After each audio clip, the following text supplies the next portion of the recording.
Hello friends, स्वागत है आपका हमारे यूट्यूब चैनल एवी क्लासेस में।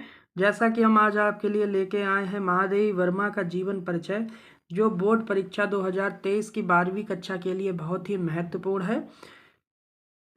जैसा कि हम देख रहे हैं, महादेवी वर्मा का जीवन परिचय जो 2014, 16, 17, 18 और 20 तक पूछा गया है, यानी कि 5 साल पूछा गया है। इसलिए ये 2023 की परीक्षा के लिए भी बहुत ही महत्वपूर्ण हो सकता है। इसलिए हम आपके लिए ये जीवन परिचय लेके आए हैं। तो चलिए हम स्टार्ट करते हैं जीवन परिचय को। जीवन परिचय। महादेवी वर्मा का जन्म एक शिक्षित कायस्थ परिवार में फर्रुखाबाद में सन 1907 में होलिका दहन के दिन हुआ था। यानी बात की जाए तो कहाँ हुआ था? फर्रुखाबाद जनपद यानी जिला फर्रुखाबाद में हुआ था। कब हुआ था? 1907 ईस्वी में हुआ था। और कब हुआ था? होलिका के दिन 1907 में होलिका के दिन फर्रुखाबाद में हुआ था। इनके पिता श्री गोविंद प्रसाद वर्मा भागलपुर में एक कॉलेज में प्रधानाचार्य थे। पिताजी की बात की जाए तो इनके पिताजी का नाम श्री गोविंद प्रसाद वर्मा और कहाँ? भागलपुर के एक कॉलेज में प्रधानाचार्य थे। इनकी माता का नाम हेमरानी था। पिता का नाम गोविंद प्रसाद वर्मा और माता का नाम हेमरानी था। महादेवी वर्मा एक प्रसिद्ध कवित्री, प्राकृतिक एवं परमात्मा की निष्ठावान उपासिका और सफल प्रधानाचार्या के रूप में प्रतिष्ठित हुई। यानी कवित्री थी, प्रकृति और परमात्मा की निष्ठावान थी, प्रकृति को भी अच्छे से मानती थी और परमात्मा में अपना लगाव रखती थी। उपासिका और सफल प्रधानाचार्य भी ये रही हैं। इनकी प्रारंभिक शिक्षा की बात की जाए, इनकी प्रारंभिक शिक्षा इंदौर में और उच्च शिक्षा प्रयाग में हुई थी। प्रयाग यानी इलाहाबाद। प्रारंभिक शिक्षा कहाँ हुई? इंदौर में हुई और उच्च शिक्षा कहाँ हुई? इलाहाबाद में हुई, प्रयाग में हुई।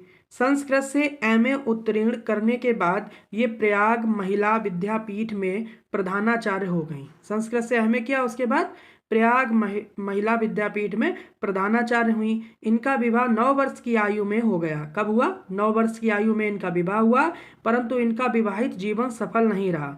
इनका जो विवाहित जीवन था वह सफल नहीं रहा। कब हुआ विवाह इनका? 9 वर्ष की अल्पायु में हो गया और इनका विवाहित जीवन सफल नहीं रहा। महादेवी वर्मा ने घर पर ही चित्रकला तथा संगीत की शिक्षा प्राप्त की। यानी घर पर ही क्या किया? चित्रकला और संगीत की शिक्षा भी प्राप्त कर ली। 11 सितंबर 1987 ईस्वी को इनका निधन हो गया। कब निधन हुआ? 11 सितंबर 1987 को महादेवी वर्मा जी का निधन हो गया। विवाह कब हुआ? 9 वर्ष की अल्पायु में हुआ, और लेकिन इनका जो वैवाहिक जीवन था वह सफल नहीं रहा। अब देखते हैं हम साहित्यिक परिचय। साहित्यिक परिचय में महादेवी वर्मा का मुख्य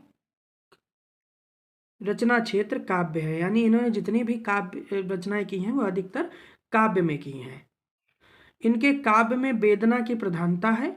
इन्होंने बहुत सी गद्य रचनाएं भी लिखी हैं। भाई गद्य रचनाएं भी की हैं, काव्य भी की हैं, लेकिन काव्य ज़्यादातर की हैं, इसीलिए कहा गया कि काव्य इनका मुख्य रचना क्षेत्र है।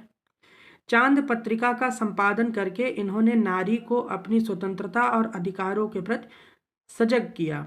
यानी चांद पत्रिका का जब प्रकाशन किया तो इन्होंने नारी को अपनी स्वतंत्रता और अधिकारों के प्रति सजग किया। यानी बताया कि नारी की स्वतंत्रता क्या है, अधिकार क्या है, इस बारे में इनको बताया। भारत के राष्ट्रपति से इन्होंने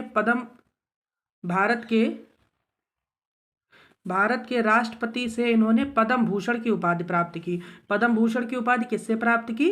भारत के राष्ट्रपति से। किसने प्राप्त की? महादेवी वर्मा जी ने प्राप्त की।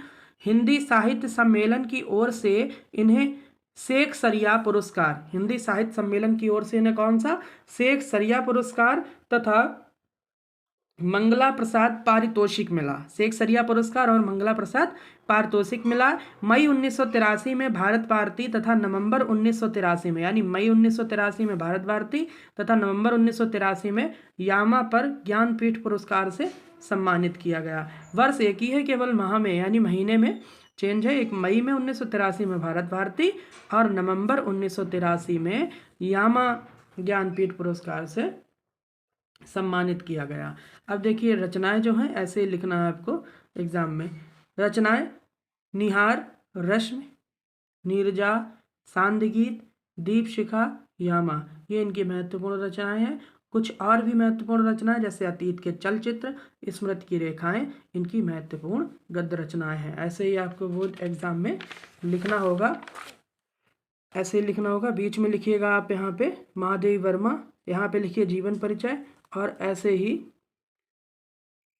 जो इम्पोर्टेंट पॉइंट है उनको ब्लैक से करिएगा, और जो ऐसे सामान लिखना है उनको ब्लू से करिएगा। और किसी भी पेन का यूज़ ना करें, केवल स्केच का यूज करें, ब्लैक पेन का और ब्लू पेन का ही यूज करें। ऐसे करके एक छोटा सा आपको दे देना है साहित्यिक परिचय।